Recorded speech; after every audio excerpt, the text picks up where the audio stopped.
मैं आप सभी का स्वागत करता हूं अपने YouTube चैनल में स्टडी विद सौरभ यादव में। मेरी YouTube फैमिली आप सभी का तहे दिल से स्वागत है। अगर आप नए हो तो चैनल को फटाफट सब्सक्राइब कर लो, क्योंकि इस चैनल में आपको बहुत इंपॉर्टेंट अपडेट्स मिलने वाली हैं, जो कि आपकी एग्जाम प्रिपरेशन को और आपको अपडेट रखने में बहुत ज़्यादा हेल्प करने वाली है। क्लियर। आपको बताना चाहता हूं कि मैं इसमें आपको आज की वीडियो में 2024 में इन गवर्नमेंट एग्जाम्स को अगर आप टारगेट कर लोगे तो आपकी गवर्नमेंट जॉब पक्की हो जाएगी 110% श्योरिटी के साथ। क्लियर। अगर आप 10वीं पास हो, 12वीं पास हो या आपने ग्रेजुएशन करी हुई है, सभी के लिए ये चीज़ बहुत ज़्यादा ज़रूरी है। आपको बताना चाहता हूँ वीडियो को स्किप में मत करना, ठीक है। अगर आप वीडियो स्किप कर दोगे तो क्योंकि इस वीडियो के बीच में आपको मैं मोस्ट इंपॉर्टेंट चीज़ें बताने वाला हूँ, जो कि आपके एग्जाम पॉइंट ऑफ व्यू के लिए और आपकी प्रिपरेशन के लिए और आपके फॉर्म फिल के लिए बहुत ज़्यादा ज़रूरी है। अगर आप इन चीज़ों को देख लोगे तो आपकी बहुत ज़्यादा हेल्प हो जाएगी। क्लियर होगी बात सभी को? चलिए शुरू करते हैं वीडियो। सबसे पहले आपको बताना चाहता हूँ, यहाँ पे आपको चीज़ दिखी आ रही है कि 2024 2025 में इन गवर्नमेंट एग्जाम को टारगेट करो। आपको बताऊंगा कौन कौन सी गवर्नमेंट जॉब्स हैं, वो भी एसएससी की बताने वाला हूँ पहले, ताकि आप लोग श्योर हो जाओ। क्योंकि अभी क्या रिसेंटली हो रहा है, स्टाफ सिलेक्शन कमीशन जो सी है एसएससी, इसकी पोस्टें हमेशा से ट्रेंडिंग में है, क्योंकि ये सेंट्रल लेवल की पोस्ट है। तो सबसे पहले आपको बताना चाहता हूँ, आप सभी के सामने आ रहा है एसएस 4 10th पास। अगर आपने 10वीं पास करी हुई है तो आप एसएससी एमटीएस का एग्जाम कर सकते हो, मतलब आप इसके फॉर्म फिल कर सकते हो। अब आपको बताऊंगा कि एसएससी होता क्या है। अब देखो, एसएससी एक संस्था है, ठीक है, एक ऑर्गेनाइजेशन है जो कि एग्जाम कंडक्ट करवाती है। अब देखो एमटीएस का मतलब क्या है। एमटीएस का मतलब होता है मल्टीटास्किंग स्टाफ, ठीक है। अब आपको बताता हूँ इसकी एलिजिबिलिटी क्या है। एलिजिबिलिटी इसकी है 10वीं पास। अगर आप 10th पास हो तो आप इसे भर सकते हो। अब आपको बताऊंगा कि इसके फॉर्म कब खुलेंगे। अब देखो, मैंने आपको बताया कि 2025 में, पहले आप एक बार इसे पढ़ो अच्छे से, 2025 की गवर्नमेंट जॉब्स बता रहा हूँ जो कि आप अपनी पक्की कर सकते हो। अभी आपके फॉर्म फिल करने में टाइम है। इस टाइम में आप अपनी प्रिपरेशन अच्छे से चालू कर दो और अपनी प्रिपरेशन पे अपना पूरा फोकस करो, अपना पूरा 100% दो, ठीक है। अब देखो एलिजिबल क्या है, जिन्होंने 10वीं पास करी हुई है वो एलिजिबल है। ऑब्वियस सी बात है, आजकल हर इंसान 10वीं पास तो कम से कम होता ही है, ठीक है। अब इसकी रिलीज डेट क्या है, 26 जून 2025। 26 जून 2025 को इसके फॉर्म रिलीज होंगे। ऐसा मैं आपको ऐसे ही नहीं बता रहा, ये हमने एसएससी का कैलेंडर, एसएससी का एग्जाम कैलेंडर से देखा है और वहां से हमने ये चीजें सारी उठाई हैं, जो आपके सामने सारी चीजें लिखी हुई हैं। ये ऑफिशियल एसएससी की साइट से जाके एसएससी कैलेंडर से उठाई हैं। एसएससी कैलेंडर का मतलब ये होता है उसमें पूरे साल में जितनी भी एसएससी की गवर्नमेंट जॉब्स होती हैं वो सारी लिखी होती हैं। तो वो सारी चीजें हम आपके लिए लेकर आ चुके हैं। क्लियर होगी बात सभी को? अब यहाँ पर आप देखिए, रिलीज डेट 26 जून को होंगी और एग्जाम आपका कब होगा, एग्जाम आपका सितंबर और अक्टूबर के महीने में हो जाएगा, ठीक है। तो मतलब देख रहे हो, जून में खुला है, जुलाई अगस्त और 2 महीने के अंदर अंदर फटाफट एग्जाम ले लेते हैं।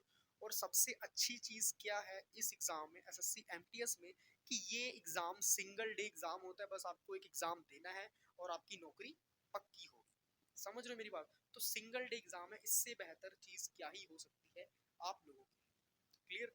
अब आप देखो सैलरी कितनी होती है, 33,651 रुपए से आपकी सैलरी स्टार्ट होती है। सब कुछ मिला के, अलाउंस मिला के, रूम रेंट मिला के, टोटल आपकी सैलरी कितनी होती है, 33,651 रुपए। इतना क्लियर हो गया सभी को? अब मेरी बात आप सुनो यहाँ पे।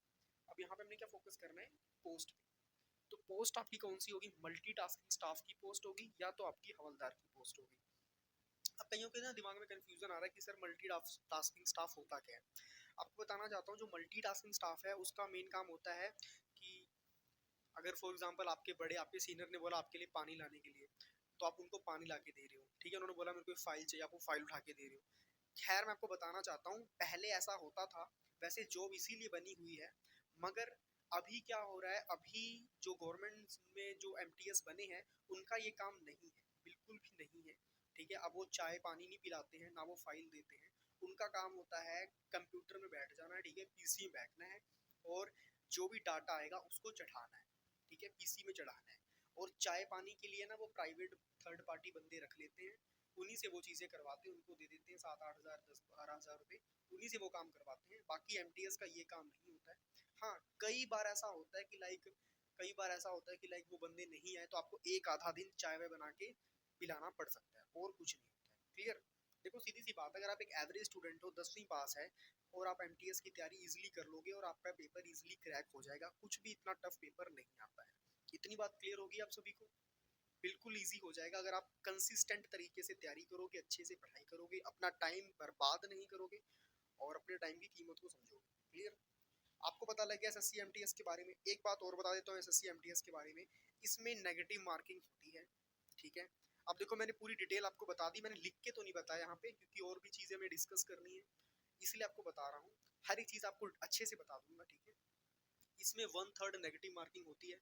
फॉर एग्जाम्पल आपने 3 क्वेश्चन सही करे और एक क्वेश्चन गलत कर दिया, तो क्या होगा, जो 3 क्वेश्चन आपने सही करे हैं उसमें से आपके एक क्वेश्चन के नंबर भी कट जाएंगे, तो टोटल आपके कितने क्वेश्चन सही होंगे? सिर्फ 2 क्वेश्चन सही होंगे। क्लियर? एक बार मैं आपको लिख के बता देता हूँ ताकि आपको समझ आ जाए। फॉर एग्जाम्पल आपने ये ये और ये क्वेश्चन सही करा है, ठीक है, और उसके बाद आपने एक क्वेश्चन का आंसर गलत कर दिया, ठीक है? मगर आप सोचो आपने 3 क्वेश्चन का आंसर गलत कर दिया है, तो जो 3 क्वेश्चन का आंसर गलत हुआ ना, उसमें से क्या होगा, एक सही क्वेश्चन का नंबर कट जाएगा, तो टोटल आपकी टोटल कितने नंबर हो गए? 2 नंबर हो गए। क्लियर होगी बात? सभी को समझ लगी? तो ये था हमारा एसएससी एमटीएस के बारे में। एक बात और बताना चाहता हूँ, अगर आप एसएससी एमटीएस की तैयारी करना चाहते हो तो जीके की तैयारी मैं आपको अपने चैनल में करवा दूंगा, टेंशन बिल्कुल भी नहीं लेनी है। मैंने एसएसटी क्या कहते हैं, स्टैटिक जीके का पोर्शन कंप्लीट करवा दूंगा, ठीक है? जीके की मैंने पीवाईक्यू सीरीज बनाई हुई है, आप जाके प्लेलिस्ट में चेकआउट कर सकते हैं, लिंक मैंने डिस्क्रिप्शन में दिया हुआ है। क्लियर? अब बात करते हैं नेक्स्ट गवर्नमेंट जॉब के बारे में। हाँ जी एस्पिरेंट्स, क्या हाल चाल? तो आज हम लेकर आए हैं आपके लिए सेकंड जॉब। तो देखो सेकंड जॉब क्या एसएससी की, एसएससी सीएचएसएल।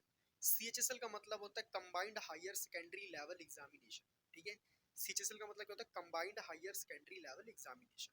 आपको बताना चाहता हूँ ये भी मोस्ट ट्रेंडिंग जॉब है, मोस्ट ट्रेंडिंग। और ये जो आपके सामने जो जॉब आ रही है ये बहुत ज़्यादा ट्रेंडिंग में चलती है, हर साल इसके लिए बहुत सारे बच्चे पेपर देते हैं और बहुत ज़्यादा कंपटीशन भी होता है। सीधी सी बात, अगर आप अच्छे से पढ़ाई करके जाओगे तो आपके लिए कंपटीशन नहीं है। अगर आप पढ़ाई नहीं करके जाओगे, सिर्फ लक के सहारे चले जाओगे, किस्मत के सहारे चले जाओगे, फिर तो आपका पतन निश्चित है, क्योंकि भगवान भी उन्हीं की मदद करते हैं जो खुद की मदद करते हैं। क्लियर? तो सबसे पहले हम एलिजिबिलिटी के बारे में बात करते हैं कि अगर आप 12वीं पास हो, अगर आप 12th पास हो, तो आप इसके लिए एलिजिबल हो, आप फॉर्म अप्लाई कर सकते हो, ठीक है? फॉर्म कब भरा जाएगा? 27 मई यानी 27 मई 2025। तो 27 मई से ये फॉर्म स्टार्ट होगा। एग्जाम डेट आपको बताता हूँ, जुलाई से अगस्त महीने के बीच में इसकी एग्जाम डेट है। आप 27 मई को आप सोच रहे हो कि मतलब सिर्फ 2 महीने बचे हैं, 2 महीने बाद इनका फटाफट पेपर हो रहा है। एक्चुअली मेन होता क्या है, जो एसएससी है, स्टाफ सिलेक्शन कमीशन, इनका मेन काम यही होता है कि ये फटाफट फॉर्म फिल की डेट स्टार्ट करते हैं, रिलीज करते हैं, और उसके बाद 2 महीने के बाद या 1.5 महीने के बाद पेपर ले लेते हैं। तो इसीलिए आपको बताना चाहता हूँ कि आप अपनी प्रिपरेशन को अभी से स्टार्ट करो, अभी से अपनी प्रिपरेशन पर टाइम दो, क्योंकि सीधी सी बात है, बहुत सारे एस्पिरेंट्स क्या सोचते हैं कि जब हमारे पास, जब हम फॉर्म फिल करेंगे तभी हम प्रिपरेशन स्टार्ट करेंगे, तभी हम स्टडी करना चालू करेंगे। इसकी वजह से क्या होता है, उनकी जो स्टडी है, जो उनका टाइम टेबल है, वो इतना होच पोच हो जाता है, उनको कुछ समझ नहीं आता कि वो चीज़ कैसे कवर करें। क्योंकि सीधी सी बात है, अगर आप 2 महीने के अंदर सोच रहे हो कि मैं पढ़ाई करके गवर्नमेंट जॉब अचीव कर लूंगा, इट इज़ नॉट पॉसिबल, ठीक है? क्योंकि वहाँ पे जरूरी नहीं, अब देखो यहाँ पे क्या एलिजिबिलिटी दी है, 12वीं पास। अब जरूरी नहीं कि वहाँ पे 12वीं पास का बंदा ही क्या हो, अब वहाँ पे कई ऐसे एस्पिरेंट्स होंगे जो ग्रेजुएट होंगे, ठीक है? कई ऐसे एस्पिरेंट्स होंगे जो पोस्ट ग्रेजुएट होंगे। सरकारी नौकरी आजकल, आज के ज़माने में हर किसी को चाहिए। तो कंपटीशन सिर्फ 12वीं पास वालों का नहीं है, कंपटीशन ग्रेजुएट पोस्ट ग्रेजुएट वालों का भी है। तो ये हमने फोकस करना है। और उसके बाद शानदार कितनी सैलरीज में दी हुई, आप ये देखो, 55,772 रुपये यानी 55,772 रुपीज़ की शानदार आपको सैलरी दी हुई है। और आपकी पोस्ट क्या है? एलडीसी यानी कि लोअर डिविजनल क्लर्क। तो आपको बताना चाहता हूँ कि बहुत ही शानदार नौकरी है, 9 to 5 आपकी बिल्कुल ऑफिस वाली जॉब है, और कोई भी आपके ऊपर स्ट्रेस नहीं होता है। सीधी सी बात है, जो क्लर्क होता है, जो भी आपके बड़े बड़े ऑफिसर्स होते हैं, उनका मेन काम क्या होता है, जब वो छुट्टी लेते हैं तो आपके पास अपनी वो एप्लीकेशन सबमिट करवा के चले जाते हैं। तो बस आपका काम क्या है, आपको उन एप्लीकेशंस को संभालना है। क्लियर? और बहुत से थोड़े डॉक्यूमेंट वाले काम होते हैं, उन सभी चीज़ों की देख रेख करनी है। देख रेख का मतलब ये नहीं कि आपको उनकी चौकीदारी करनी है, चौकीदारी बिल्कुल भी नहीं करनी। मीन्स वो फाइल कहाँ पे रखी हुई है, आपको बस इतना पता कि वो मैंने ड्रॉ में रखी हुई है, मेरे पास वो फॉर्म, वो सारा डाटा मेरे पास पड़ा हुआ है। ठीक है। तो डाटा कलेक्ट आपको करना होता है, बस नॉर्मल सा काम होता है, वो आपको प्रॉपर ट्रेनिंग में हर एक चीज़ सिखाई जाती है। तो बिल्कुल भी टेंशन नहीं लेनी, बस टेंशन इस चीज़ की लेनी कि हमें अच्छे से पढ़ाई करनी है, अपनी प्रिपरेशन को और अच्छे तरीके से ग्रूम करना है। क्लियर? इतना क्लियर हो गया? तो आपको बताना चाहता हूँ नेक्स्ट हम जो गवर्नमेंट जॉब के बारे में बात करेंगे अगली वीडियो में, क्योंकि मैं वीडियो ज़्यादा लंबी बनाना नहीं चाहता हूँ। क्लियर? चलिए मिलते हैं नेक्स्ट वीडियो में, तब तक सभी को जय श्री राम, अच्छे से पढ़ाई करें और कोई भी आपको दिक्कत परेशानी आ रही है स्टडी के रिगार्डिंग, फॉर्म फिल के रिगार्डिंग, आप मुझे कमेंट करके पूछ सकते हैं। क्लियर? मैं सौरभ यादव आप सभी की बहुत ज़्यादा मतलब थैंक यू भी कहना चाहूँगा, क्योंकि अपना चैनल मोनेटाइज हो चुका है और आप सभी की वजह से हुआ है। और अपने चैनल में ज्वाइन का बटन भी आ चुका है। आपको बताना चाहता हूँ कि जो ज्वाइन का बटन होता है, बहुत रेयर यूट्यूब चैनल्स होते हैं जिनमें ज्वाइन का बटन आता है। ज्वाइन का बटन उन यूट्यूब चैनल्स में आता है जिनकी मतलब जिनमें कोई भी कॉपीराइट क्लेम, कोई भी स्ट्राइक वगैरह कुछ भी पड़ी नहीं होती। तो वी आर लकी, ठीक है। मैं लकी नहीं, हम सभी एक यूट्यूब फैमिली है, ठीक है। आप सभी मेरे सब्सक्राइबर नहीं हो, आप सभी मेरी फैमिली हो यूट्यूब की। और मैं चाहता हूँ कि हमारी यूट्यूब फैमिली और दिन का दिन बढ़ती रहे, ठीक है, डे बाय डे इंक्रीज। तो फाइनली अभी अपने 3 के हो चुके हैं। कहीं कभी एक टाइम था हमारे 700 सब्सक्राइबर थे, आज हमारे 3000 हो चुके हैं। तो आशा करता हूँ जल्दी जल्दी 10 के भी करवा दो, ठीक है। फिर उसके बाद हम सभी के लिए एक प्यारा सा गिफ्ट लेकर आएंगे, ठीक है। चलिए मिलते हैं नेक्स्ट वीडियो में, तब तक सभी को राधे राधे, जय श्री राम, जय बजरंगबली। और आप सभी को बोलना चाहूंगा अपनी तैयारी अच्छे से करो, जो आपको मैंने गवर्नमेंट जॉब्स 2 बताई हैं, एसएससी एमटीएस और एसएससी सीएचएसएल, इनके ऊपर आप जरूर फोकस करो। बाकी की गवर्नमेंट जॉब्स के बारे में हम नेक्स्ट वीडियो में बात करेंगे, ठीक है। चलिए बाय बाय।